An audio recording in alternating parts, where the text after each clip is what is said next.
Long ago, there was a good and mighty king who ruled a great land. All the citizens of the land hoped one day they could meet the king to receive his blessing and favor. But it had been decreed that no one would be allowed in his presence unless they proved themselves worthy, for the king was high and holy.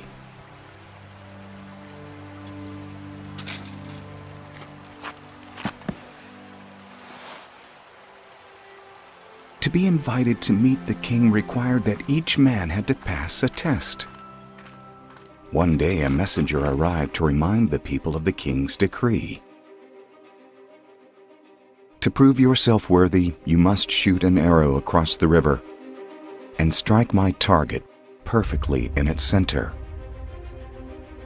Many in the land believed the test would be easy, but the target stood far, far across the river, almost further than the eye could see.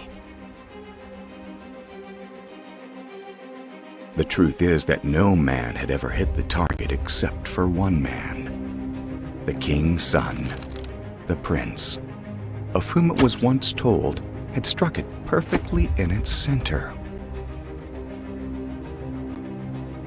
Many had tried and failed in years past, but each man continued to believe he would be the one to pass the king's test.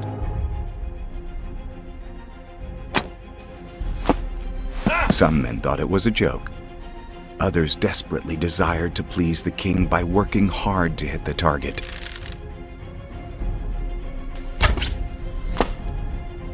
But again and again, each man failed. Every arrow missed, and none even came close. Then a humble man took up his bow. Like everyone else, he longed to receive the king's blessing. So he raised his bow and drew back his arrow. But soon, he realized he was not worthy to take the shot. He could never, ever reach the target. He was overcome with shame.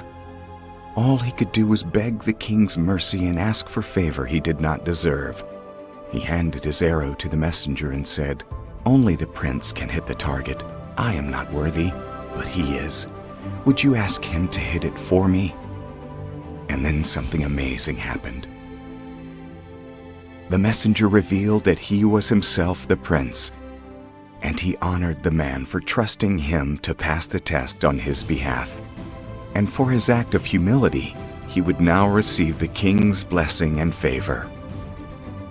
What the humble man had realized was what the king wanted every man to know. Let my son pass the test for you, and you will live in my presence forever and ever. And this is the lesson for all of us today. Never forget, God is holy.